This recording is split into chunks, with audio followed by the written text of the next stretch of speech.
Drag racing and a strip of pavement.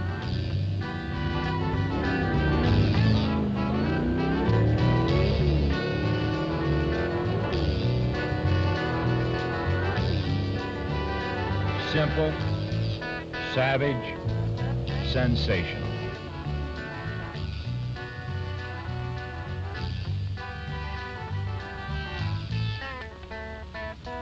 The scene where it's all happening. The national championships at Indianapolis. Groovy.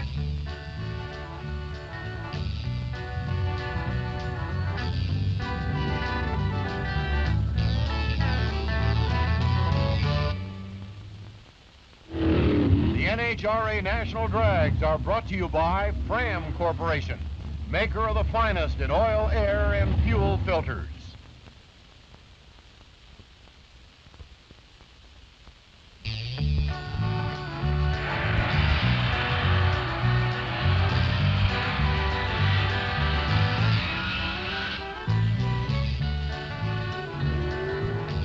Labor Day at Indianapolis is a drag racer's holiday. 1,500 of the top dragsters and drivers in the nation converge on the racing capital of the world for the NHRA Nationals, the biggest, most prestigious event in this frantic, swinging sport. Nearly 200 of the fierce 230-mile-an-hour fuel-burning dragsters are here, along with dozens of gas-powered rails, cars that are nearly as fast as the fuelers. And the funny cars, in this case a Camaro with a 1,000-horsepower supercharged engine lurking beneath its fiberglass hood. Hundreds of altered roadsters and coupes are also on hand, all bulging with power. And sometimes, about all the driver can handle. But the most popular classes of all are the stock machines like you may drive on the street.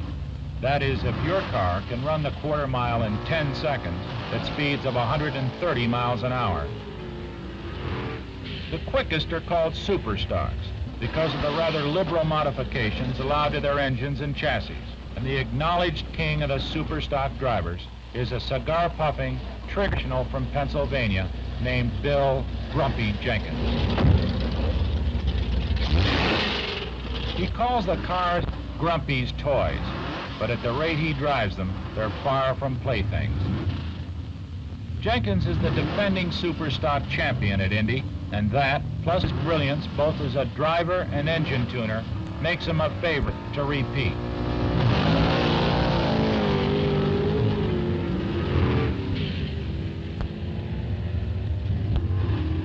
You have an engineering background, don't you?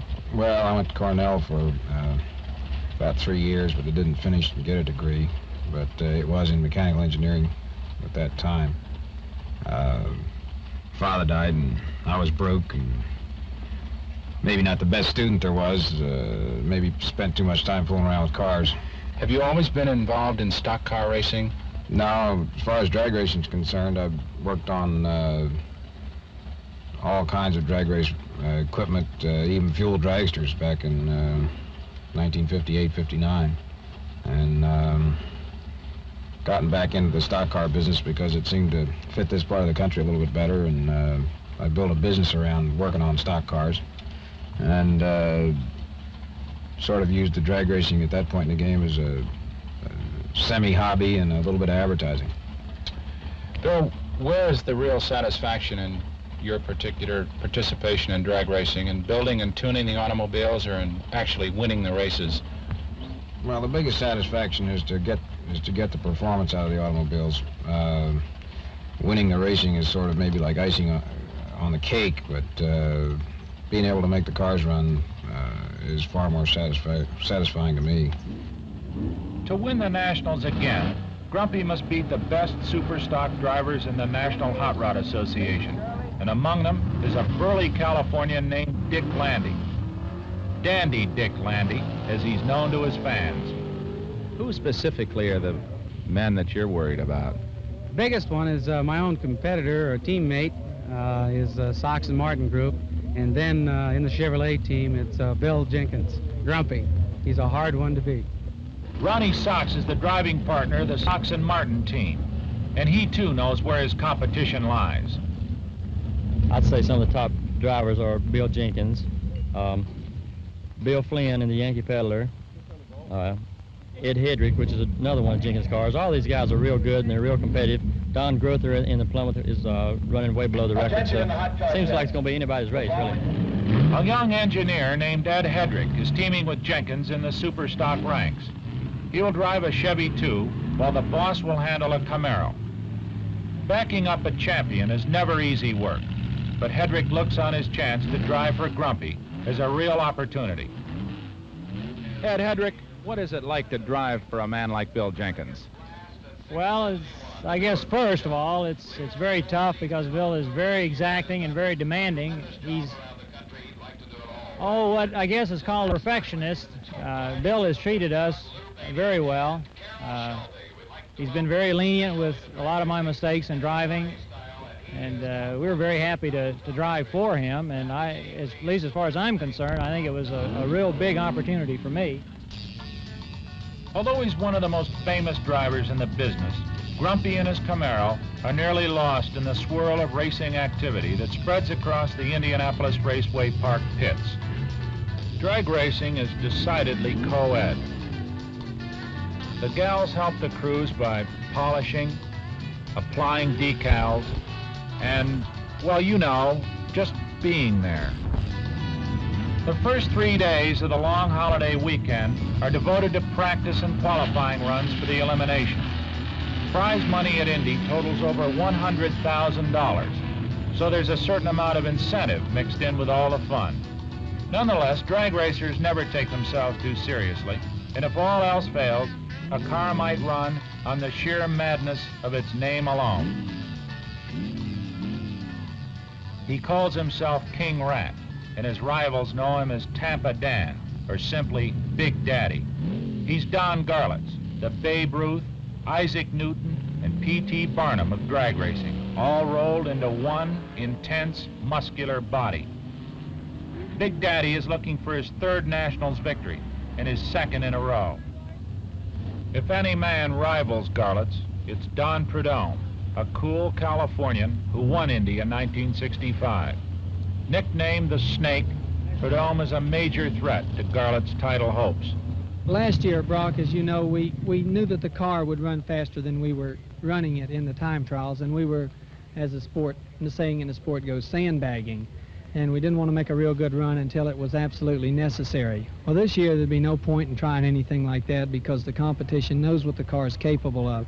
So this year we just want to come in and run real strong and let the guys know just what the car will do, and hope on the psychological effect of just a good running car in the other lane.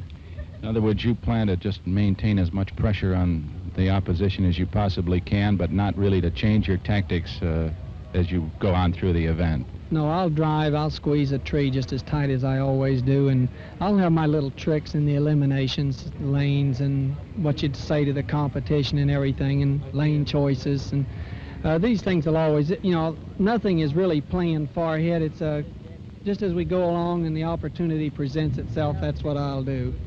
Have you ever faced a stronger field than this one?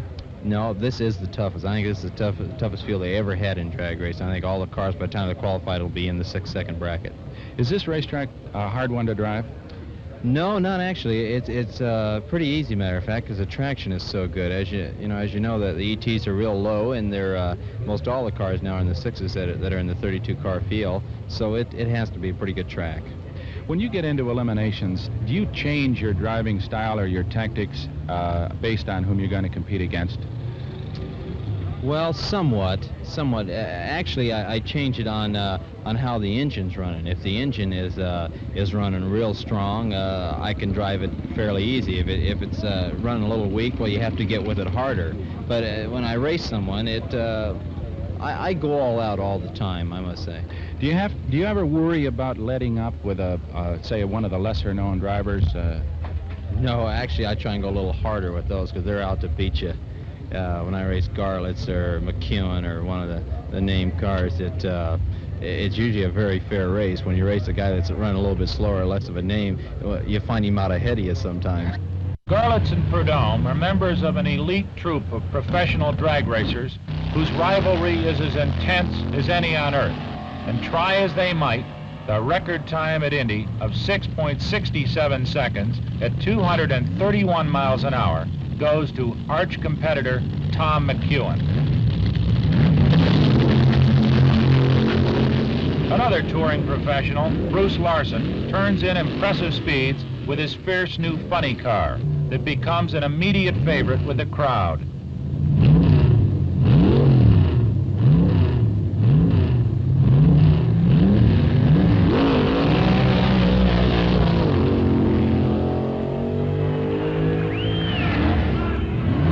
But a majority of the Indy field is composed of amateur weekend racers, people who run for fun.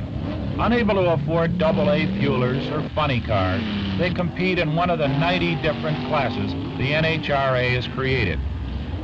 They do their own work,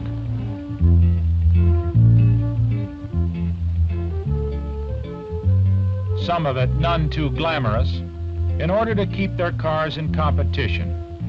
The machines are temperamental beasts, and in order to keep them running properly, sometimes a bit of moral support is necessary, or even a quick nap.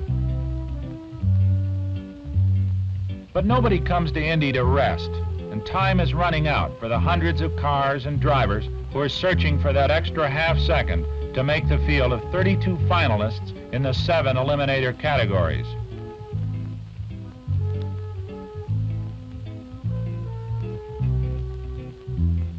The Superstock staging lanes begin to look like a Times Square traffic jam as everyone, including Grumpy, lines up for one more crack at the clocks. In a moment, the championship eliminations at Indy. Race day at the Nationals.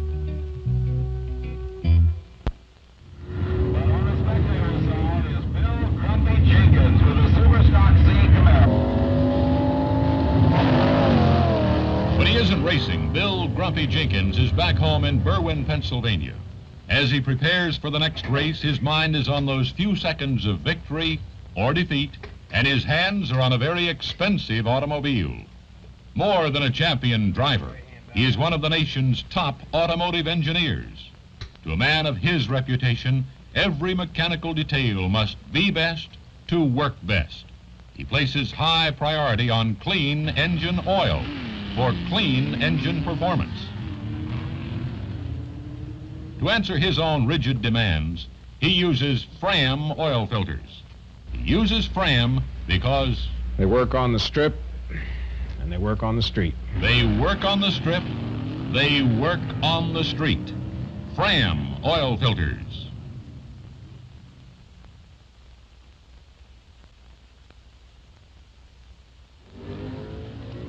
Race day, and while others drive, Jenkins pushes his car to the line, cannily saving wear and tear on his engine.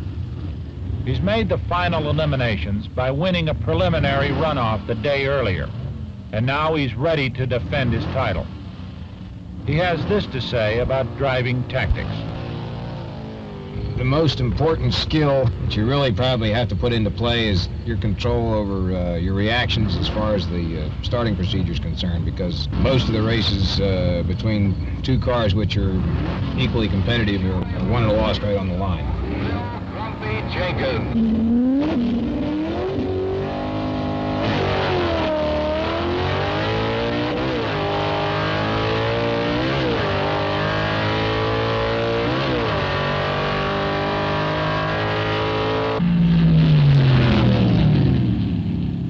The rest of your action as far as the operation of the car down the track is concerned are pretty much conditioned reflexes. I run every race just the same, just as tight.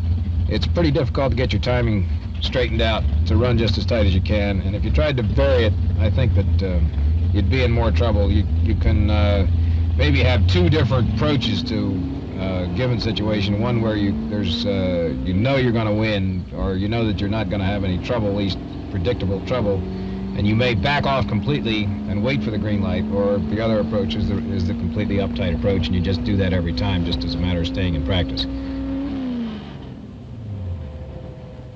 Jenkins wins his first round, but teammate Hedrick and Dick Landy are upset victims. However, the best known of the women drag racers, Shirley Shahan, wins easily and appears to be perfectly comfortable facing the toughest men in the business. I don't really pay any attention to the competition. I just watch the light. I try to let nothing distract me from what's going on at the line, and that way I'm ready. Is it hard how many races a year do you run? Well, it's hard to say. We have been on tour since May, and we usually make about 2 meets a week. Over 100 races, I'd say, easy. Shirley drives well, but is eliminated in a close third-round contest.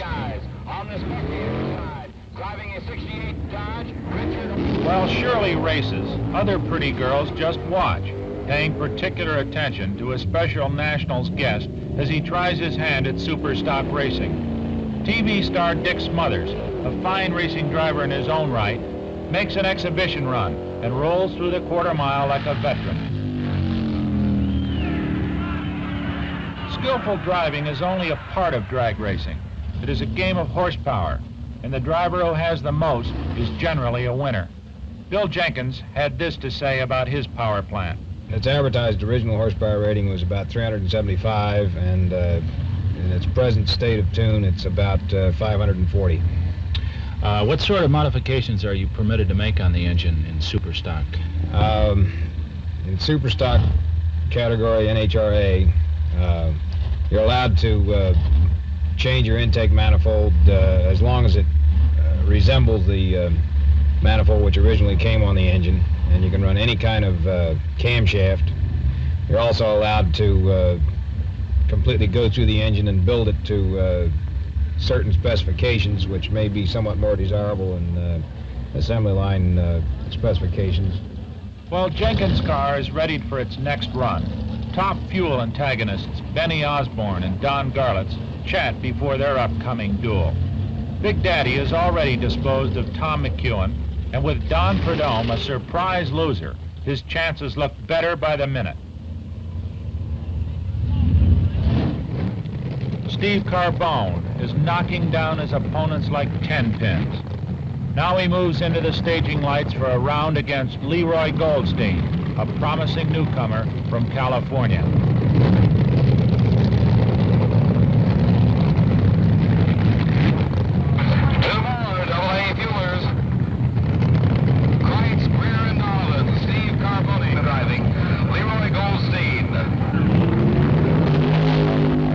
Carbone wins easily when Goldstein tromps too hard on the throttle, breaks traction, and falls far behind.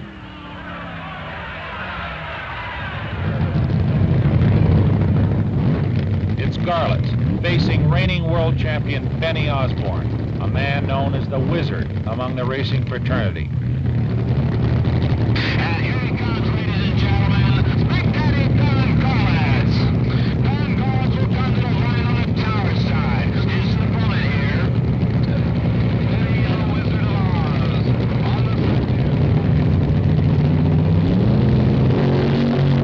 Oz. Osborne tries hard to get a jump on Garlits, leaves too early, and is disqualified.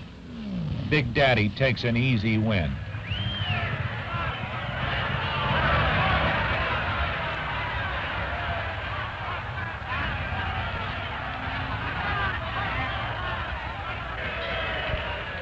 The Super Eliminator Championship race features a pair of the wildest cars in the park. Paul Stage in his AA competition rail faces Dino Don Nicholson in his Cougar funny car. Both machines are mad, far-out creations that run the quarter mile nearly as quickly as the Fuel dragsters.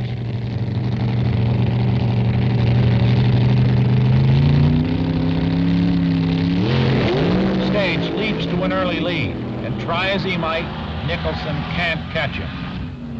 He pops the chute and jounces to a stop, through for the day.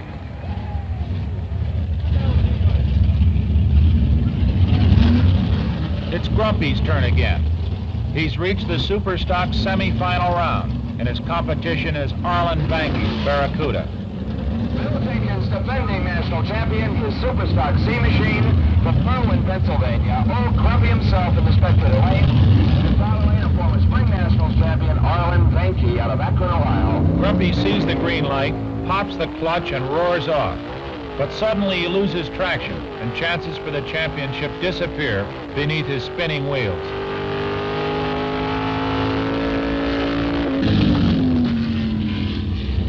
I stuck it up on a pretty good number on the tack on the static RPM and popped the clutch, and bite was gone for some reason or other. It just sat there, and that was it. You can sit there in the line and say there's no tomorrow, but there's always another one someday, and whether it's next week or next year. And I've been in it now for long enough that you can take losses with the wins and not get so emotionally upset about it.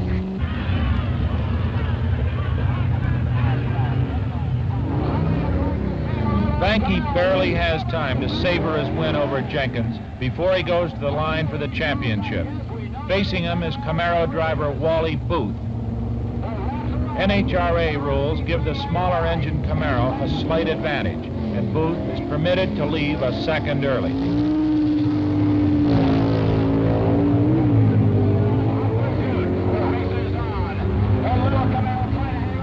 Vanke plays catch-up, barely overhauling Booth at the finish line to win the Superstock championship.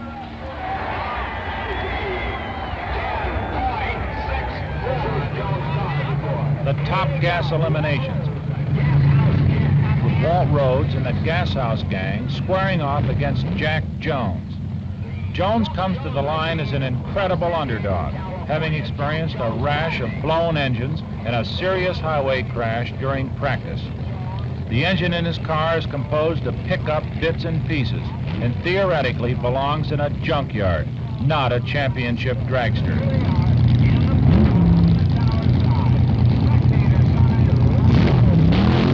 Jones moves out fast, then Rhodes loses traction, and Dark Horse Jones gives a wave of victory at 197 miles an hour. Jones, side, 7.64 is the winning number. A losing 781. It's showdown time. The race for Top Fuel Eliminator, the biggest prize in drag racing. Big Daddy Don Garlits gets set to face Steve Carbone, whose times in the opening 4 rounds have been quicker than Garlits. But past records are meaningless against the poise and judgment of the old master, and the pressure on the challenger is nearly overwhelming.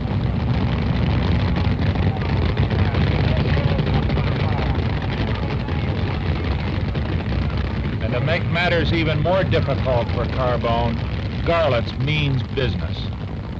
Each race seems to be harder than the last one. First I came in, I thought, well, I've won it a couple of times now. It doesn't really make that much difference. But by the time I got it off the trailer, the same old desire was right there. And, I want to win it just as bad as though I had never won the race before.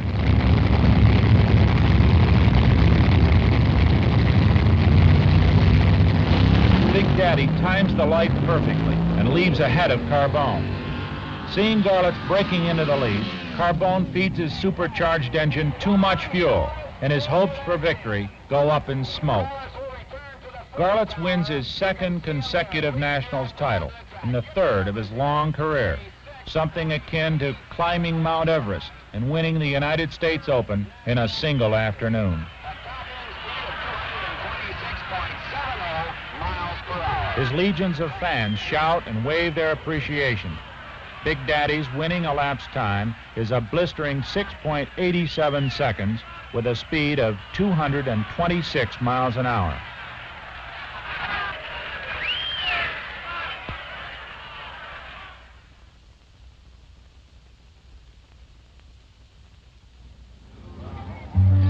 While Garlits is being mobbed by the crowds, Bill Jenkins, as a deposed champion, loads his cars in privacy.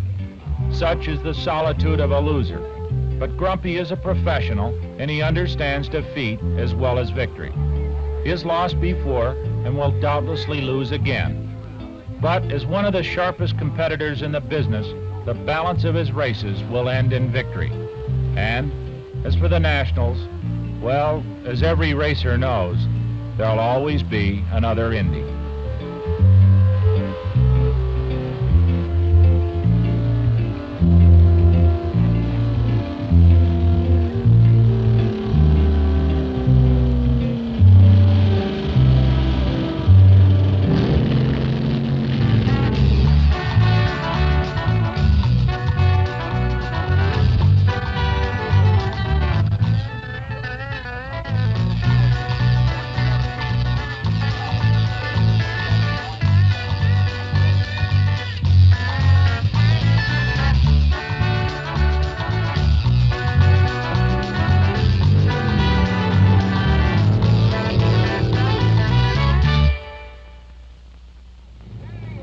The NHRA National Drags were brought to you by Fram Corporation,